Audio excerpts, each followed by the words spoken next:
I went from having over £24,000 in debt to having a six-figure investment portfolio, 3 profitable businesses, and became a first-time buyer. This happened to me over the course of a decade where I immersed myself in the finance industry, reading every book, taking every course, and learning from the best just so you don't have to. One of the greatest lessons I learned over time was how to handle my own finances. This should have been something we were taught in school, but of course, as we know, we didn't. Backtracking to when I was deep in debt, I had a number of bad money habits that were keeping me from moving forward. You'll come to see in this video that breaking free from your bad habits is not just liberating for you in life, but equally for your wallets too. So in this video, I'm going to share 8 of the worst money habits that people might have, but quickly make sure to like and subscribe to our channel. It helps us help you, and we love making money content, so come and join us. Right, number 1 is lifestyle creep. This is the biggest killer of wealth known to mankind. The second we earn a bit more or we get a bonus from work, we're thinking of ways we can blow it. Think higher rent, bigger house, new golf clubs, gourmet food, new improved electronics, pets, kids, subscriptions, memberships, splurging on entertainment. You get the idea. Now, I was guilty as charged for this. I was getting promoted and moving through the ranks of companies in my early 20s, but because I didn't understand the value of a pound, I was just splashing the cash. Essentially, it goes back to keeping up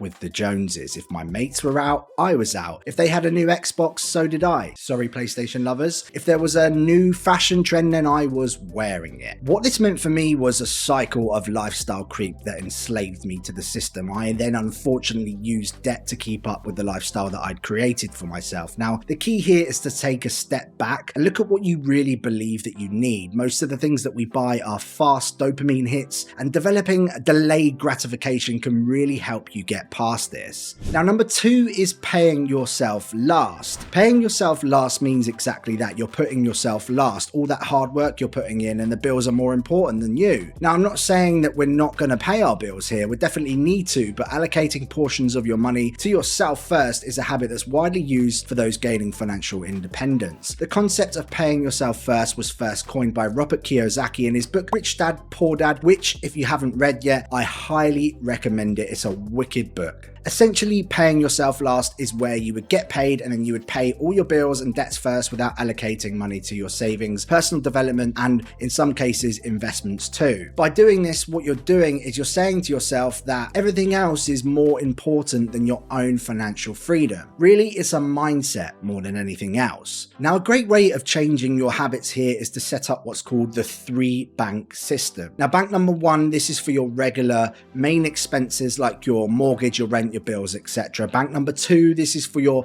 personal expenses, your monthly spending. And bank number 3 is for your savings and investments. You can even add a 4th to the mix here, which could be your investment account if you call that a bank. I don't, but some people do. So when you get paid, you immediately allocate your monthly spending to bank number 2, which is your daily budgets, essentially your monthly spending. You also allocate a set amount of money to the bank number 3, which is for your savings and investments. That's before you do anything else. I even did things like cut up the card and didn't even download the apps for bank number 3. So if I wanted to access the money, I physically had to phone up or go into the bank. Essentially, what that did is added another step and made me think about it a bit more, and boy, did it work. Then for everything else, i.e. your direct debits, rent, bills, etc., that comes from bank number 1. I even chop up the card for this, and I never add it to things like Apple Pay either. So the only card that you really have is for bank number 2, which is for your personal expenses and your monthly spending account. What this means is you'll have allocated the money for yourself first, you're in control of your money, and it fosters good money management habits. Now, number 3 is bad debt versus good debt. Now, debt in this country is just considered normal for everyone. You look at something you want to buy and you think, yeah, I'll whack it on the credit card. It's got no interest for 12 months, and so we'll just figure it out then. Now, immediately what this is doing is saying to yourself that you can actually afford things that you really can't. I did exactly this to the tune of £24,000, so I know how easily it can be done. Once I had flipped this on its head and put rules in place that I followed to the letter, it really began to change my thinking. For me, I think if I can't buy it twice, then I can't afford it. And the second part to that that rule that I created was simply if it's above £100, then I take 24 hours to consider it. Now, advertising is so powerful these days. You buy things based on emotions, and the adverts are very good at invoking those kind of emotions too. Understanding your spending triggers and putting in place this little barrier can do absolute wonders for your finance. Now, bad debt is considered to be things like credit cards, payday loans, and buy now, pay later, which, to be honest with you, I think is evil, especially now they have things like Deliveroo and food shopping on there. But hey, let's hope they change that and it gets regulated soon, because it's just mental. Good debt is things like your mortgages, business loans, and some would even argue credit cards when they're paid off immediately, and you can use those for things like points or rewards, but you get the idea here. Now, number 4 is ignoring the warning signs. This one is a big one for me. Burying your head in the sand when the things are stacking up against you is the easy way out, or so we think it is. Now, I did it. I ignored the rising debt levels, eventually ignoring the debt collectors too, and suddenly I was slapped with a county court judgment and my credit levels went down the pan. It was so easily done, but understanding when you've let yourself go a touch is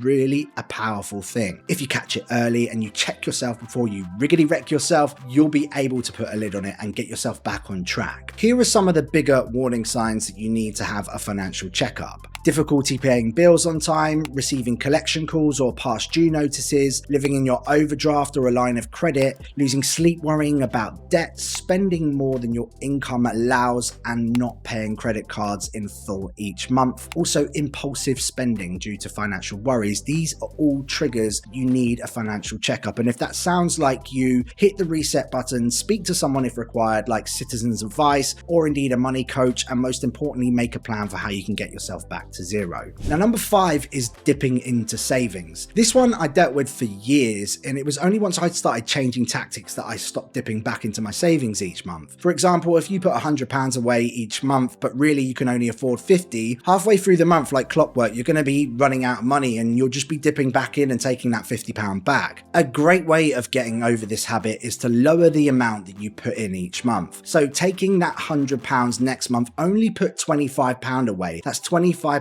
of that amount. Now, what that does is that gives you a bit of leeway in case you overspend a touch. So it's £25 below that £50 that you usually take out. What this does is it starts to foster good money habits, and you get used to not touching or withdrawing money from your savings account. Do this for 3 months and then slowly start to add more back in. Try £30 and then £40, but the key is to not dip back in and keep that good habit. It'll be a lot easier as well because you know that you can do it. Also, a brilliant book for this is called Atomic Habits by James Clear. It's amazing not just for finances but for your life too. I'll leave a link to Atomic Habits in the description below. Now, number 6 is the next paycheck. Now, when I was back in debt, I used to think about the next paycheck and how it was going to cover my debts. I was spending money in my head before I even had the money. How was I going to afford that night out or that new game that I had my eye on? I was going to pay that debt with this debt, borrow money from mum to pay from that, pay back James because he's really on my case, and then struggle through the last couple of weeks, and round we go again. The key to breaking that habit is to set yourself some boundaries and be honest with yourself and anyone that you owe money to. This can help you put in place payment plans which are actually affordable to you and just allow you to start moving forward financially. Essentially, it goes back to having a plan and being honest with yourself about where you're at. There's absolutely no shame in it, and it's so easily done, but it's what you do next that really counts. Now, number 7 is no budget. Now, on the subject of plans, budgeting is probably the most important money habit that you can create, and for me, the most boring one too.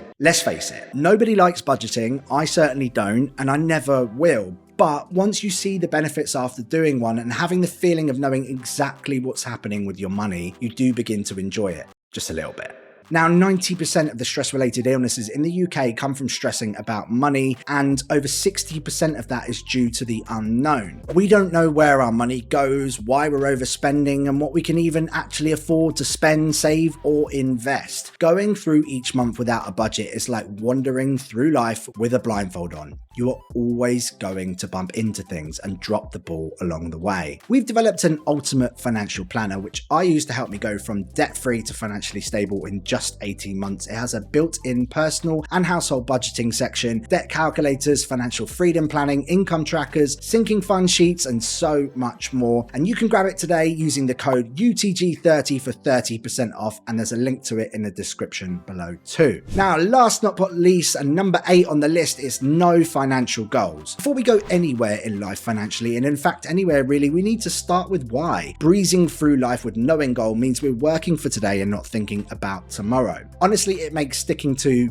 the good money habits so much easier. You have a reason to sacrifice your time and efforts, and you have a reason to save or get out of debt. You also have a reason to open a junior ISA for your kids. You have a reason to make good financial decisions. There's a why. Good money habits are about discipline, self-motivation, and the willingness to improve your current situation, and the goals are what holds you accountable for that. Now, I love this way of doing things. I have 3 goals that sit on my desk, so I see them every single day. Goal number 1, this is my 1-year goal, and that's what I'm working towards in the short term. Goal number 2 is my 5-year goal. This one I'm going to need to work a little bit harder to get to, and goal number 3 is my 15-year plus goal. This is the big one. I'll need to work 3 times harder to get to that, and you could say that that's my kind of life goal, if you would say. Now, each of these goals has a monetary value attached to them, so I know when I've actually reached them. Now, really try this out and let me know what you think in the comments below. It really does help. So there we have it, 8 bad money habits that could be keeping you poor. Crack them and you could be on your way to financial success. Now, be sure to check out the next video, which is how much can I rent in the UK right now.